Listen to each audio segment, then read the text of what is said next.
Hey, I'm Natalie Callback, and I'm here for Creative Jumpstart 2020. I'm super excited to have Andrea back from San Jose. I'm so thrilled that she's here again. I have been knowing her online for a while. I've taught a couple times.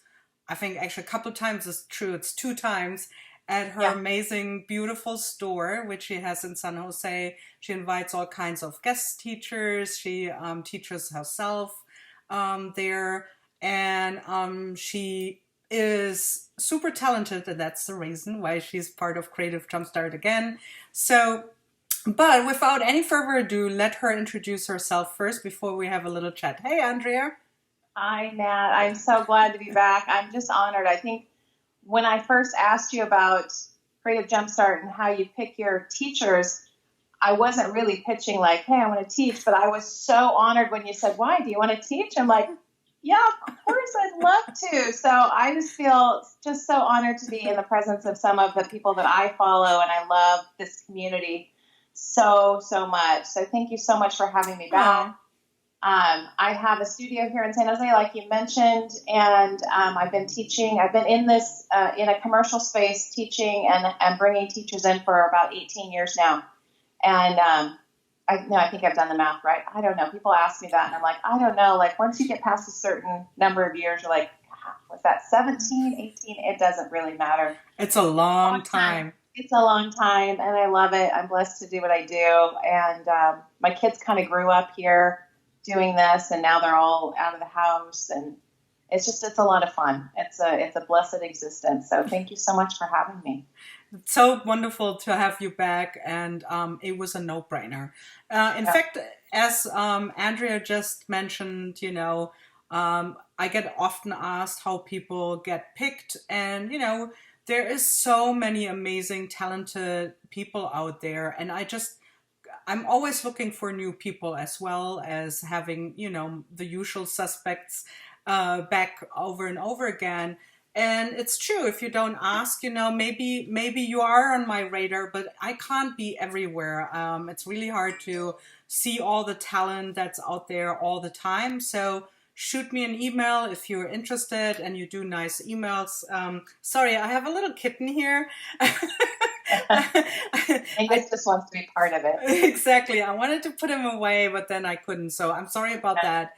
I hope it doesn't distract too much. But part of what Andrea does, besides her artwork, is actually, and I'm going to ask this question right now because it just came up. So Andrea has this awesome shop.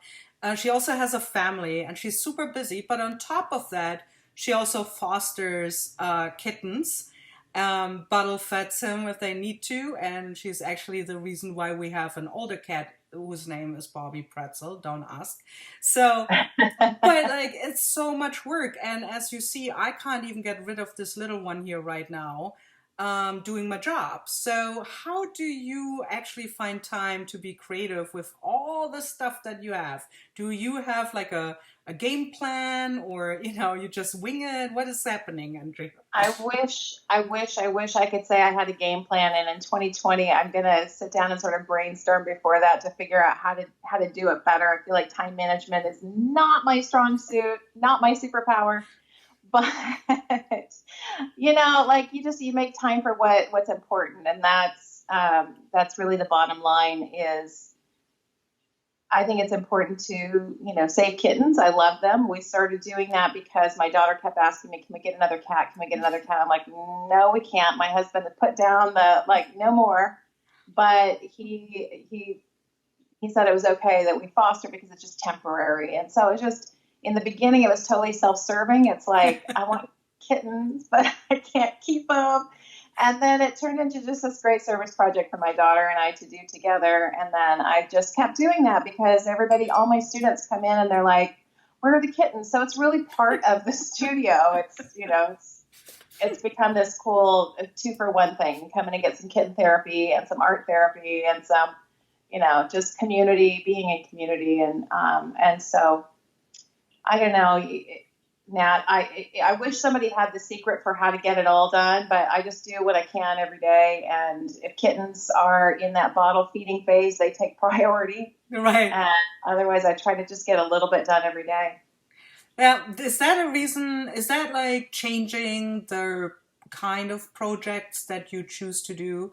I talked with Ray Missigman. I did an interview with her, and she loves to work very small. And she said the reason is because she has like a big family and first had to take care of her kids and then her grandchildren, and so she loves to work small because it gives her that feeling of I accomplished something and I gave into my creative urge, but it also doesn't pressure her with, oh my God, I will never finish this gigantic painting. Is that the same for you? Yeah, it actually is. I like to do challenges for myself because if I don't, I can find myself going, even though I'm teaching 5 out of 7 days a week here, maybe sometimes 6 out of 7 days, I'm not necessarily doing art for myself.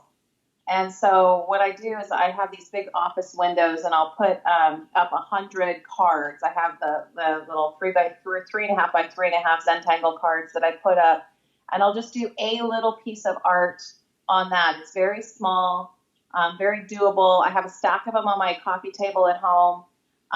So at the end of the day, if I haven't like created something for my challenge project, which is usually 100 days at a time, I can sit there and do it. It's portable, it's small. Same thing as Ray. I like to work small, not too small. One project I did was way too small. So there's this like perfect size for me.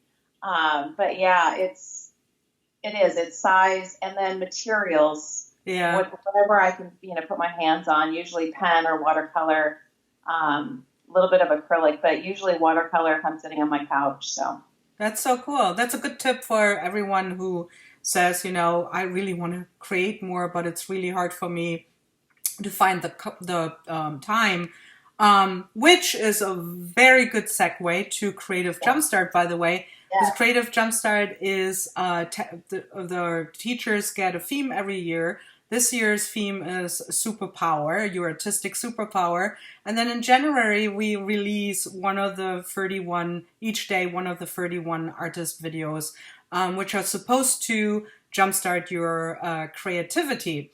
And mind you, the videos are 10 to 12 minutes. That doesn't mean that the project usually, but you can watch it in 10 to a couple of minutes more. And then you make your own thing out of that. So I have watched, of course, Andrea's video already because I'm a very fortunate person to organize this, and it's super fun. And I can't wait for you guys to see it. But what's your artistic superpower, Andrea? My artistic superpower is no excuses. There's no excuse not to make art. Like I said, I do it on my couch.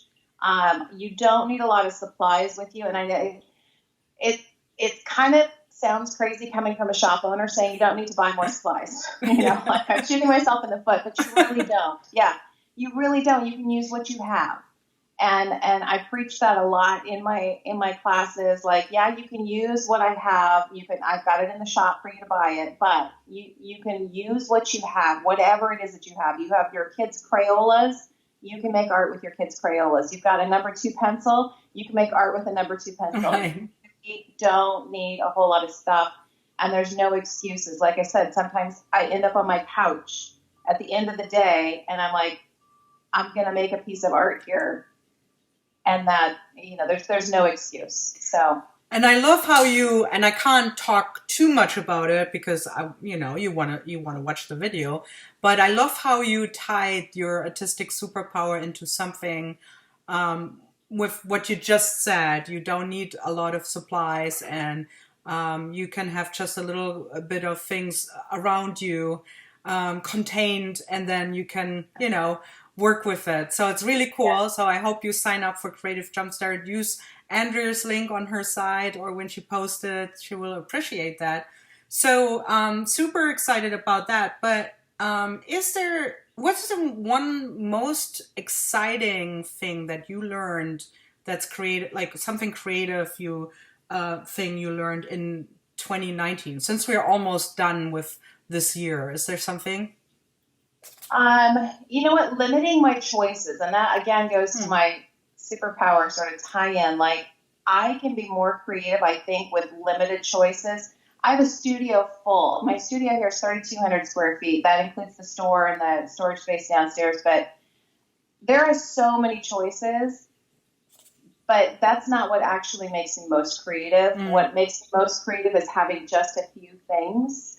And so limited choices, I think, is what I really learned in this last year. And yeah, so that ties into my Creative Jumpstart video too, to limit myself and just not try to do everything all the time, throw more things at it, just try to do something with a few things that I have. I think that's such an important thing to think about. I mean, we all love shopping supplies and we all like to buy more and more stuff and try new things, which is one part of the excitement of mixed media. But it was interesting because I just taught a class on sketchbook school, and it was an online class to mostly people that have not done anything mixed media. And it was, so we were 4 teachers and we had to kind of like really limit the amount of materials that we could use, because you don't want to overwhelm like total beginners, like a huge group of total beginners, and say, hey, you need to buy a million things for something that you have never done before, right? Right. So it was really, really interesting that was so much fun that people were like collecting household items, and it brought back a lot of these memories of like how much fun it actually is to really go back to the basics, if you say so. It's not really basic, but back to the basics of supplies, and just like use the things that you have around you, and then introduce the one or the other thing that it's really fun. Again, if there's something new out there, I will buy it. I know, same. I say it's fun to do with limited supplies, but I also love to buy supplies, so, It's a double-edged sword, but it's good to know that if you have limited space or whatever, you can still do everything with just household items and a couple of paint media. So we said that you as a store owner, actually you do have access to a ton of art media and tools. Which ones are inspiring you most right now? Right now, Inktense blocks. I've had them around for a long time, but I don't know if you saw my YouTube the other day using your stamps. Actually, oh my goodness, I'm having so much fun making wrapping paper with them and with the stamps and the Inktense blocks. And another one is what are they called? They're this solid paint marker by Sakura, and they're made for crazy. They're made. I think I used them in my video. They're made for going on masonite, like outside. They're like a construction tool. They are so rad. I told my supplier the other day. I told her, "Oh, I found this new thing." She goes, "Those have been around forever." I'm like, "Well, I'm just discovering them now. They're awesome." They go on like lipstick, but they're not smudgeable, and they don't. Yeah, they're super cool. Anyway, I love anything that makes marks, anything that's portable. Yeah. Like, we all love paint, but isn't it cool to have it in a different form that you can actually travel with and be able to make some marks that look like paint, that aren't drippy and messy? Do you try everything that comes into your store?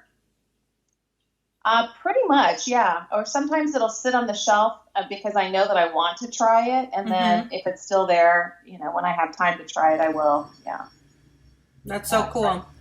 I think many people will be very jealous that you actually have a store and you can try out all those things, and it is indeed really cool.